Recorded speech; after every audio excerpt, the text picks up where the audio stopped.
That's really what justiceforhumanity.org is about, is to let everyone know how close we are, the statutory authority, the potential impact.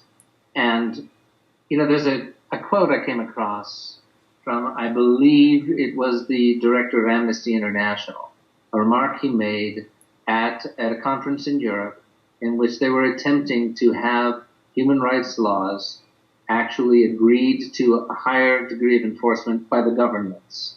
This was a meeting of ministers, the Human Rights Conference, I believe it was in France, and the comment by the director of Amnesty was, well, of course, it does turn out to be rather difficult to get the governments to agree to police the governments.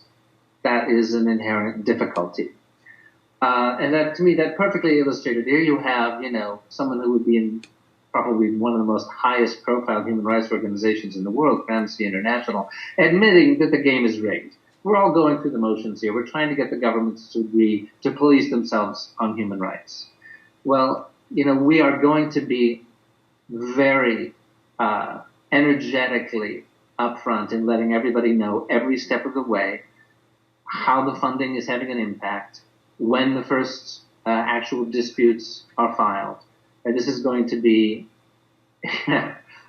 very broad, popular grassroots movement. We have some amazing alliances and contacts in the arts, in music, in human rights, among churches, some very sympathetic anti-agenda churches which are lining up to support us. Maybe you look at Dr. King and Mahatma Gandhi, too, the greatest human rights heroes of the 20th century. They were unabashed about spiritual values being put into practice. People said, Gandhi don't mix politics with religion. And he famously said, those who say do not mix politics with religion do not know what religion is.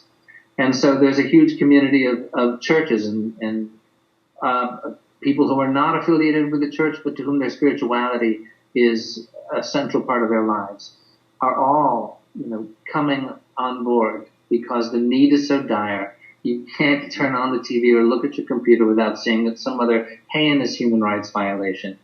And for those of us in the alternative news community, seeing all of the bogus stories being spun as cover for what we know is going on. There's just a huge awakening moment here. And the moment and the institution have met. And justiceforhumanity.org is to let everybody know. And yes, forgo a couple of lattes a week and, donate what you can. If we had 50,000 people each foregoing a couple of lattes a week, we're going to be moving ahead very quickly. And there will be larger donors who will come on too. But it's very clearly stated on the crowdfunding website, no influence whatsoever is obtained by any size donation by any party. As Matthew was talking about, the charters and the statutes of the court protect against that kind of infiltration and corruption. And yeah, you got to be vigilant, and we will be. Yeah, I want to say something quickly about that. If some agenda group, some negative agenda group came in and dropped a few $1 million, as far as I'm concerned, they just wasted their money because the statutes are clear, the law is clear, the foundational documents of the court are soon going to be public and will be beyond unequivocal.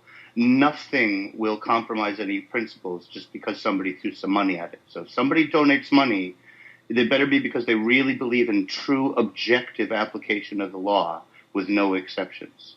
And if they think they're going to have some political influence because they've got some big, elitist foundation tempting the court with money, if they put in $10 million, they just lost their $10 million because that $10 million is going to be used for the law and not for somebody's politics.